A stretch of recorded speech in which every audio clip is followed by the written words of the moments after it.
इस बार हम भोले की नगरी यानी काशी जाएंगे और इसके साथ साथ में मर्यादा पुरुषोत्तम प्रभु श्री राम जी के नगरी यानी अयोध्या, वहाँ पर भी जाएंगे।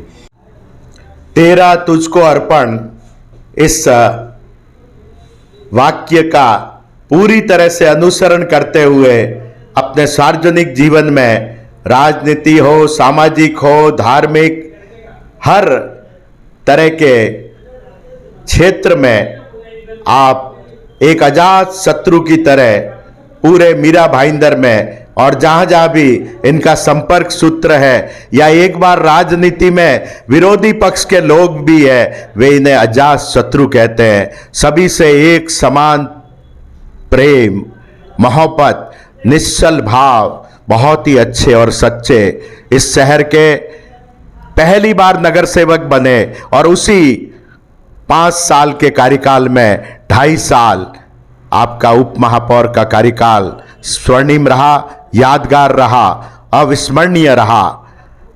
आपकी जो धार्मिक निष्ठा है, पूरे मन से बाबा भोलेनाथ के प्रति आपने पहले अपने मित्रों को, शुभचिंतकों को 4 ज्योतिर्लिंग, आपको मालूम है महाराष्ट्र में नासिक के पास त्र्यंबकेश्वर, पूना के पास भीमाशंकर और उज्जैन, मध्य प्रदेश महाकालेश्वर और खंडवा नर्मदा नदी के तट पर ओंकारेश्वर, वो 4 यात्राएं तो करवाई थी। मगर 2024 में मार्च महीने के दूसरे सप्ताह में आदरणीय हसमुख गहलोत जी इसी तरह भक्त मंडली जो वास्तव में पूरे सच्चे मन से और बड़े आनंद के साथ यात्रा करती है, उन्हें इस बार काशी विश्वनाथ यानी वाराणसी यानी बनारस यानी हमारे प्रधानमंत्री पंत प्रधान नरेंद्र मोदी जी का लोकसभा क्षेत्र और वहां जितना विस्तार हुआ है बाबा विश्वनाथ मंदिर का, उसका जो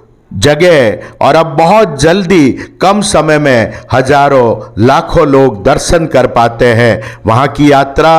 और दूसरी अयोध्या, कितने 500 सालों से जिसकी प्रतीक्षा थी मोदी जी के कार्यकाल में, भारतीय जनता पार्टी के सरकार की कार्यकाल में, वो भव्य विराट विशाल राम मंदिर इस समय बन रहा है और 22 जनवरी को उसका भूमि पूजन, उद्घाटन, प्राण प्रतिष्ठा का कार्यक्रम है। अयोध्या की यात्रा और काशी विश्वनाथ की यात्रा करवाने का जो संकल्प है हसमुख गहलोत जी का, उसके लिए साधुवाद।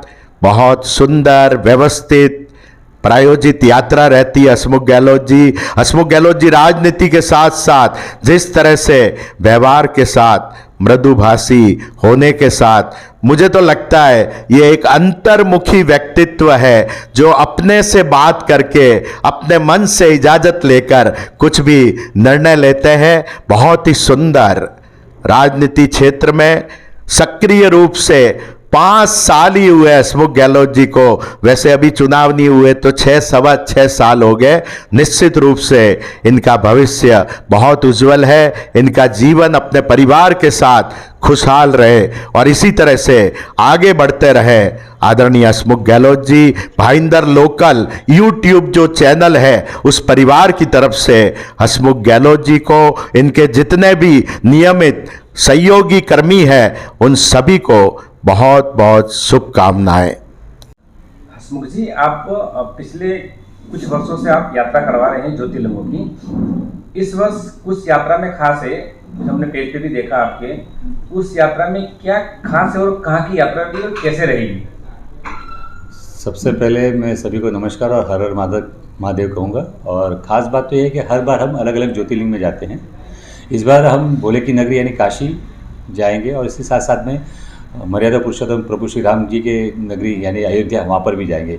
ये 2 खास विशेष है और हर बार हम निमित्त बनते हैं। महादेव जी का आशीर्वाद है, एक संस्था के माध्यम से हम लोगों को, श्रद्धालुओं को वहाँ पे दर्शन कराने की कोशिश, और एक हमारी मनोकामना है कि जितने लोग दर्शन कर पाए, लाभ ले सके, यही हमारी इच्छा है। ये यात्रा कब शुरू होगी और इस यात्रा से लोग आपसे कैसे जुड़े और कैसे मिले कि लोग आपसे वो यात्रा कर सकें? कल जैसे मैंने ऑनलाइन करके एक लाइव दिया था विशेष, तो उसी के अंदर से आप देख सकते हैं कि मेरी लिंक है वहाँ पे, वो लिंक पे जाके अपना नाम रजिस्ट्रेशन कराना है और वो कल से यानी कल से चालू होने के बाद ये लिंक 2 नवंबर को शाम 6 बजे बंद हो जाएगी। और जाने की जो प्रक्रिया है वो मार्च के फर्स्ट या सेकेंड वीक में हम करेंगे, क्योंकि जैसे टिकट की अवेलेबिलिटी होनी बहुत ज़रूरी है। जैसे टिकट की अवेलेबिलिटी होगी उसी हिसाब से हम फिलहाल तारीख नक्की नहीं की है, लेकिन हाँ मार्च के फर्स्ट या सेकेंड वीक में हम जाएंगे। और ये जो यात्रा है 5 दिन और 5 रात की होगी और मैक्सिमम से मैक्सिमम हम 500 लोग और मिनिमम से मिनिमम हम 300 लोग श्रद्धालुओं को लेके जाने की इच्छा रखते हैं, लेकिन साथ ही साथ में टिकट की अवेलेबिलिटी होना ज़रूरी है। अच्छा सर, ये आप जो श्रद्धालुओं को यहाँ लेके जाएंगे उनका एज ग्रुप क्या होगा? एक कोई लिमिट होगी, ऐसा कुछ रहेगा? भगवान के चरणों में जाना है और दर्शन करना है तो उनका, और भगवान के दरबार में कोई उम्र की सीमा नहीं होती है, कोई भी उम्र के लोग आ सकते हैं। हाँ, हाथ जोड़ के विनती ये ज़रूरी है कि वही आए जो यात्रा में सहयोग दे सके, वही आए जो यात्रा में किसी के ऊपर तकलीफ ना आए, वही आए जो यात्रा में सबके साथ चल सके।